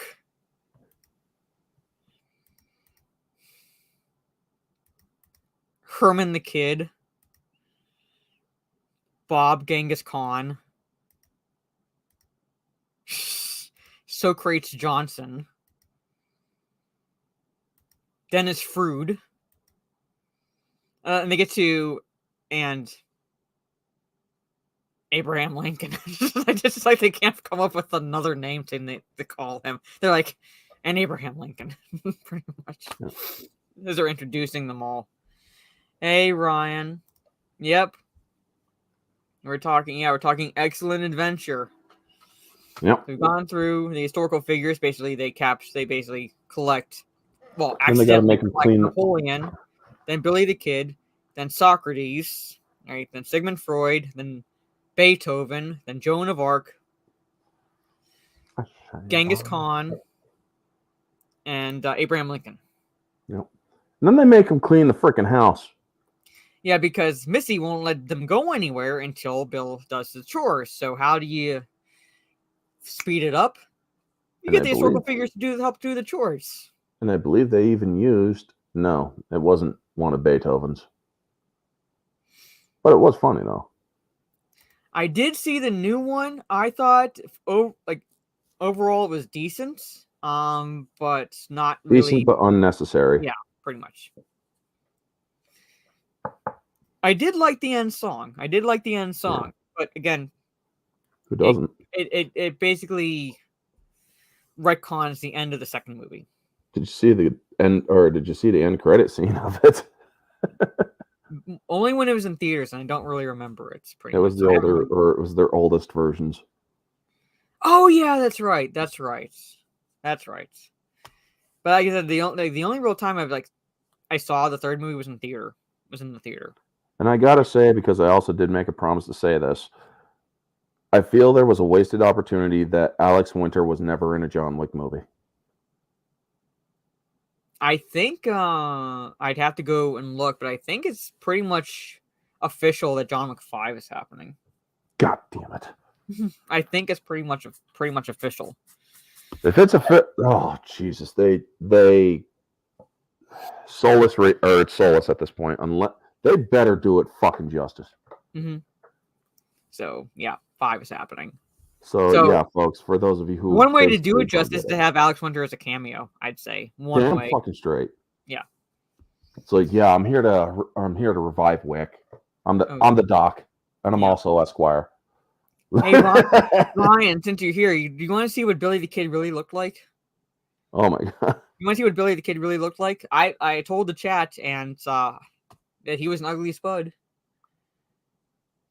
So What gay character? I forget. Was there a gay character in there? I don't think like actually gay characters, just basically like what like it's like the stupid characters pretty much. Yeah. But here it is, Ryan. Here it is. This is the real Billy the Kid. Again, like because I love watching history documentaries. Henry McCarthy, This is the real Billy the Kid. also known as Billy the Kid. Mm-hmm. He is one ugly motherfucker. Mm-hmm. Emilio Estevez, he's not. The actor that No. got to play Billy the Kid in this, he's not. Nope. Nope. Dan Shore. Nope. That's the real Billy the Kid. So I told him, yeah, okay, you've seen this? Yeah, that says he's an ugly spud. That's the real Billy the Kid. So you can see why they would choose better looking actors to portray him. Yeah, Very Mazda? much. So yeah, I'm saying it's like they would choose better looking actors because if they were to be anyway accurate, there's no way that people would buy that any women would be attracted to them. Right. So I mean, unless they had an extremely low standard. yes. So this is when they do the chores. Yeah. Not taking anywhere until you do your chores. Have We Abe got to get him to, ironing. Billy we the got to Kid. get him to Yeah. get him to the mall because otherwise Yeah. we'll be here forever. At So least Joan of Arc was doing the dishes very well. yeah, so like they have the buddy system pretty much. The buddy Yeah. system. So basically, Billy and Socrates are together. Abraham Lincoln, I think, and Sigmund Freud are together. Yeah. like, And they you know- intercut between the history reports. Yeah. So this is Fucking the Genghis girl Khan. doing a report on Marie Antoinette. Yeah, you have one of them that in the 80s was a freaking this woman was kind of gave off SJW vibes with her Kind of, history report. Yeah, a little bit, yeah, but at least I wasn't getting the vibe that she was at all dropping any buzzword terms like white privilege or anything like that. She was just No. She was just no. well, second wave feminist, let's just say that. which is like probably like where I would probably, if I were to categorize myself in any of like the feminist ways, it would have been like second wave feminists. And there's Yeah. a quote by Churchill. I think it's by Churchill. It's like if you're young and not liberal, you have no heart. If you're old and not a conservative, you have no brain. Yeah. So hey, Mazurus, good. Because the thing is, you grow up liberal, but then you develop or you basically shift into conservative. It's kind of like the actor James Cagney. Like he was fairly liberal when he was younger, in Yeah. terms like and things like that. And then he got older, he became more conservative. Same with So- me. I was very much liberal when I was younger, and then it's like, Mhm. well, now I honestly see what conservatives or the point of the conservatives. Mm-hmm. Yeah. So they get. Well, let me But just take it frickin' back. It's like they give them. Let's see what they put down in front of them because they take them to the food court. And that's why they just leave slushies. Okay, so they just basically Yeah. leave these historical figures to their own devices in a mall. Like, so people who've like from ancient Greece, the Wild West, 1400s France, early 1900s Austria, You're all about to 1200s have 1200s Mongolia, left to their own devices in a mall. yeah. And I like how Joan of Arc's thing, Beethoven, and Genghis Khan are my three favorites in the mall. Mm-hmm. Yeah, because But Abraham Lincoln, he was a dick. I'm thinking about abandoning Napoleon, and this is the Waterloo scene, so we're gonna kind of skip this, Waterloo, which yeah. is the perfect irony that Napoleon ends up in a water park named after where he lost a decisive battle. I feel sorry for the kids that were behind him because they didn't have underwear back then, folks. Mm-hmm. So, like, Beethoven is one of my favorite sequences here because oh my god, yes, in this music store, and he's playing one over here, one over here, one over here, and things like that. And he's basically people are crowding around him because like he's playing like 3 piano instruments at a time, pretty much. And by the way, he's deaf. Do you know how he does it, folks? Do you know how he plays music? Simply by vibrations. Mm-hmm. Yeah. He's that tactically sensitive. Mm-hmm. And let's see. They're trying to hit it on these 2 like young women in the mall. You're so great. I'm Dr. Freud, but you may call me Siggy. They leave. And he's eating the corn dog in the sporting goods store. I also wanted to like show this. Like this is like just brilliant. He bites the bat first because he's like, ooh, how dirty it is. And then you see a freaking dummy, and you just know. Yeah, you just freaking know what's about to happen. I love like again, Chad. He's an actual martial artist, so when he's doing this, like he knows what he's doing. Yep. He spins this. And then, boom! Just like hits the and he just starts beating on the mannequin. Right? It's like, this is so much better than my club. Yeah, it's lighter, it's like faster. And then the security sees him. Like, and he's just like, boom! He's just like beating on the mannequin. He's like, I got a live one here.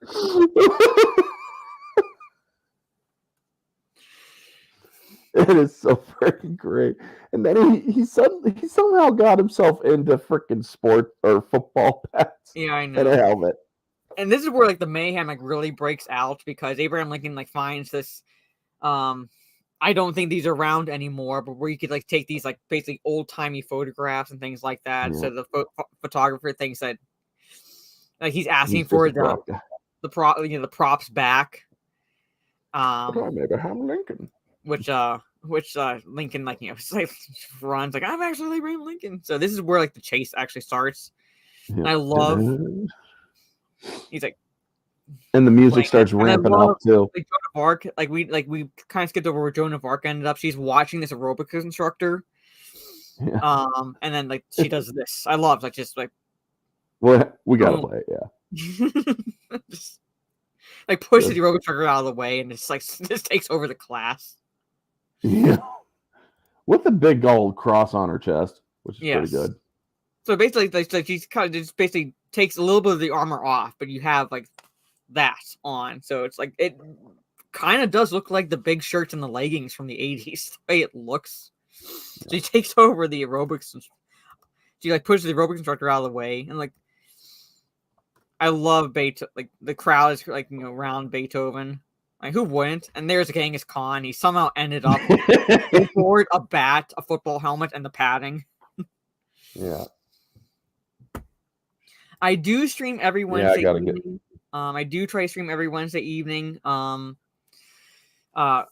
Wednesday a month is a stream that I do with Steve Kenobi called Cringe Factory, where we go through where I go through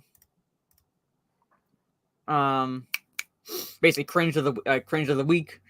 Then the 1 and 2 streams I do with Orange Hats, and then a top 10 discussion Wednesday. And then if there's a month with like 5 Wednesdays, I try to do a retrospective stream where I talk about a movie that I grew up watching and do kind of like a run through review of it pretty much. And the last one I did was The Warriors.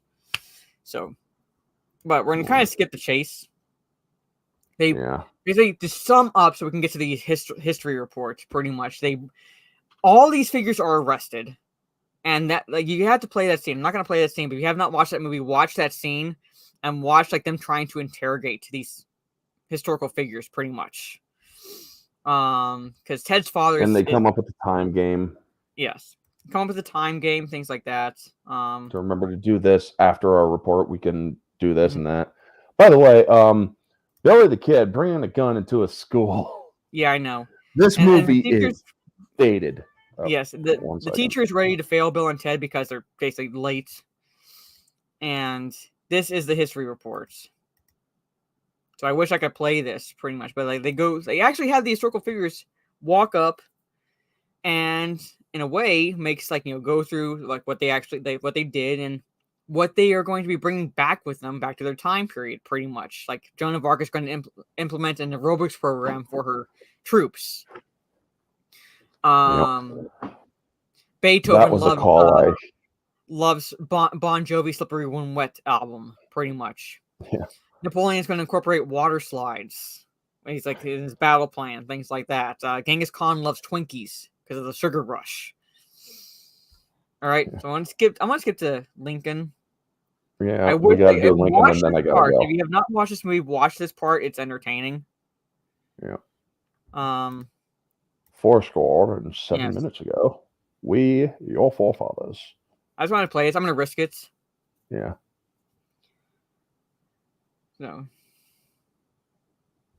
So no sound, but the subtitles, basically, kind of like going through the Gettysburg Address a little bit. Yeah.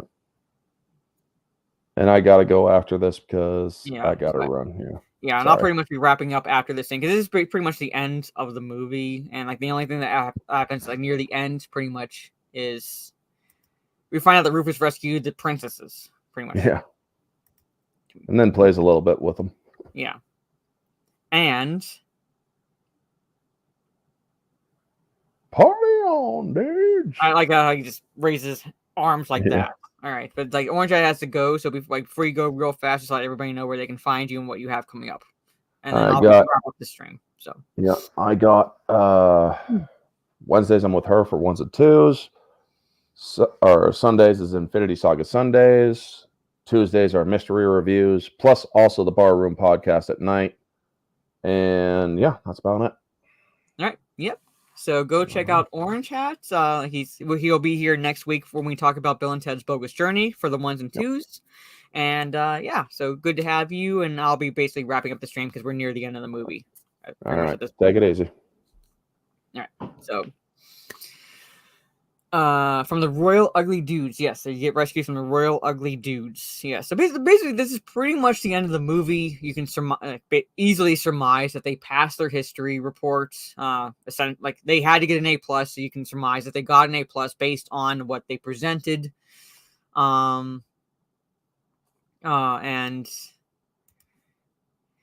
it's like I'm going to get to the scene where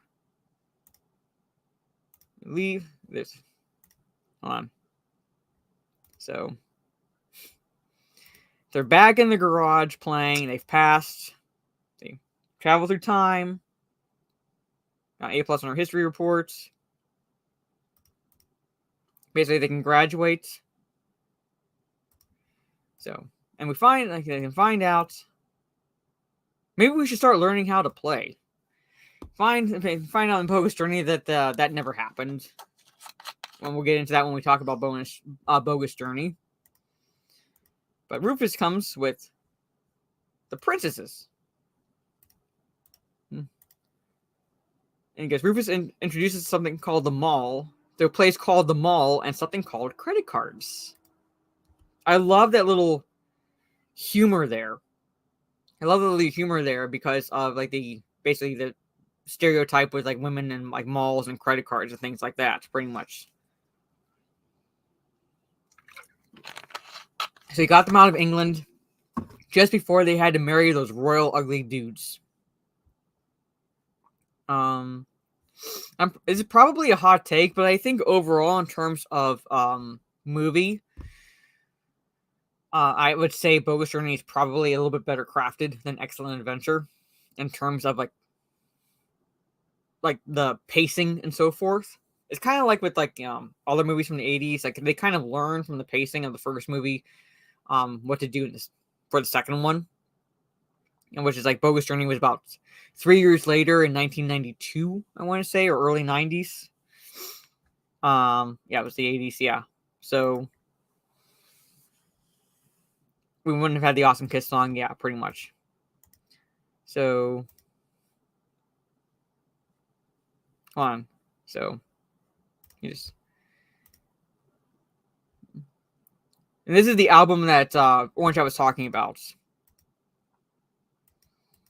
They're big. So, when you see it,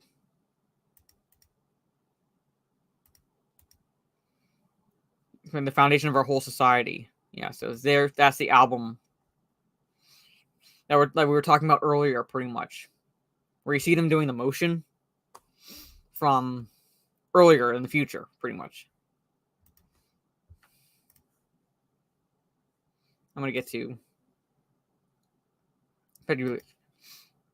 You pass your history report. You see, eventually your music will help end war and poverty. So, he wants to play. He has bringing some guitars. Wants to jam with them. I'm gonna get to the last line is uttered by Rufus.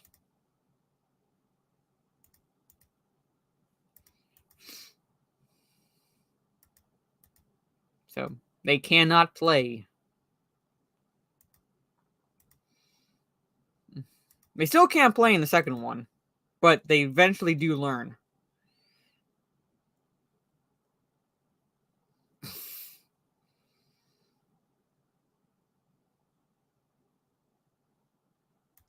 Yeah, and that's the last line, pretty much. He's like George Carlin. Rufus just looks at the screen and goes, "They do get better. They do get better." I love that line. And I think my favorite character in Bogus Journey is Death. Death is my favorite character in Bogus Journey. Especially the scene where they play Death. So their souls are free, essentially, and Death has to do whatever it is like they ask of him. I love that scene where it's like best 2 out of 3, best 3 out of 5. So, you sunk my battleship, yes. So I'm saying he's my favorite character. He's my favorite character in that movie. The actor they got to play Death was just pretty much chef's kiss. For that character. Hell freaked out my that hell scene like freaked me out. It's like both scenes. Holy shit, with the Easter Bunny and like that creepy birthday scene. Ugh. The grandmother, I believe, in the Hell birthday scene is actually Alex Winter in like makeup. I believe that's Alex Winter in like grandma makeup. In the Hell scene. I love the band logo already, but can't play. Yes. Yep. Yes. Granny, yes. Preston Esquire, yes. So I remember seeing that going, just like, oh my god, that's like, creepy. Even I was like, I was like unnerved. Like the Easter Bunny scene, the Easter Bunny I could kind of take. It was still unnerving, but the birthday scene was creepy as fuck. But yes, that is Bill and Ted's Excellent Adventures. If you have not watched it, some of the trivia, I'm gonna go back, because there's like a piece of trivia that I found like funny, and that is Alex Winter. I'm gonna read this. Who plays Bill in the movies? Claimed that he gets 2 types of letters from teachers: positive ones from history teachers for encouraging students to learn about history, and then negative ones from English teachers for affecting the way students speak. So pretty much you would get it's like thank you letters from history teachers and pretty much fuck you letters from English teachers. So the The phone booth time machine was given away as a contest prize by Nintendo Power Magazine, which was promoting Bill and Ted's excellent video game adventure. So I don't know. I'd have to look up who won that, but whoever did is a lucky son of a bitch.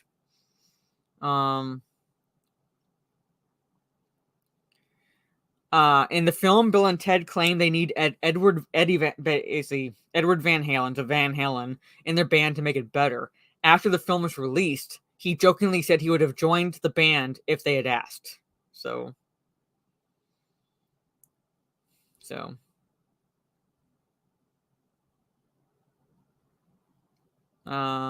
let's see.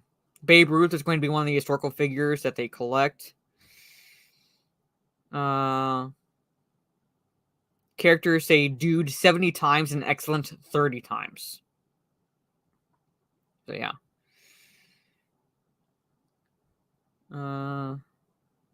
The textbook used by Bill and Ted in the film is a real high school history textbook used in California schools in the late 1980s.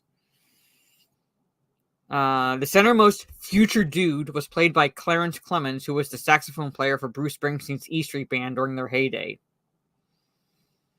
So, yeah, so like there's some interesting trivia for this film.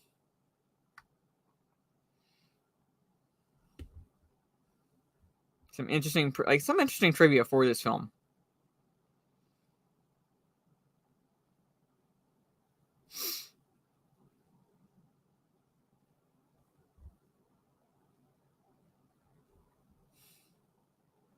So, I like the song Two Heads Are Better Than One. It's probably one of my favorite songs in the movie. Two Heads Are Better Than One. It's actually really... So, but yeah. So check out the trivia. Yeah, San Dimas High School football rules! Yes. But yeah, like you look up the trivia. There's actually some interesting trivia for like this movie. And like I said, we'll be going into Bill and Ted's Bogus Journey next week, where... They try to enter a They do enter a competition, but you have their, let's see, I don't want to say ideal life, but their life pretty much turned upside down by a nemesis from the future, Diabolos, who has created evil versions of Bill and Ted. So you have basically Bill and Ted's Bogus Journey through hell, purgatory, essentially, and heaven, even. And Pam Grier, yes, is in Bogus Journey. That woman aged well. So Pam Grier is in Bogus Journey. So you have until next week at 8 p.m. Eastern to watch Bill and Ted's Bogus Journey from 1991. All right? So, and I'm not going to say too much about Pam Grier's character because there is a little bit to say about it. So yes. So thank you to everyone for hanging out with us. Thank you to like those who sent member messages, super chats, super stickers, and all that. Thank you so much. So tomorrow I will be live. I'll probably go live on Twitch, just so I don't want to completely cut out Twitch, but I am very much limiting it for the time being. But I will most likely go live on Twitch tomorrow and try again at Starship Troopers Extermination. And I am currently, I have not been able to continue reading this, but I'm currently reading this. Extremely tonally different from the movie.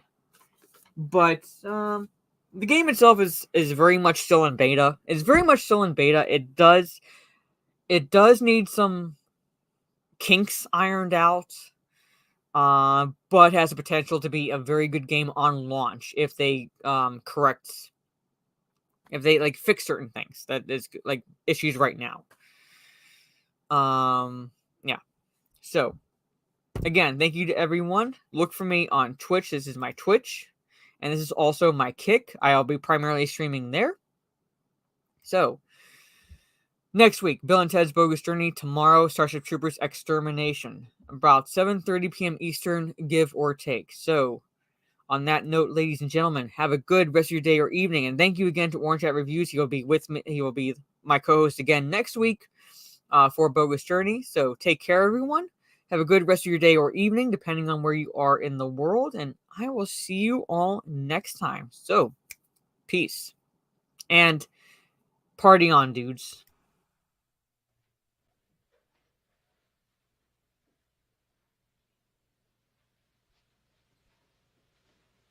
You're still here? It's over. Go home.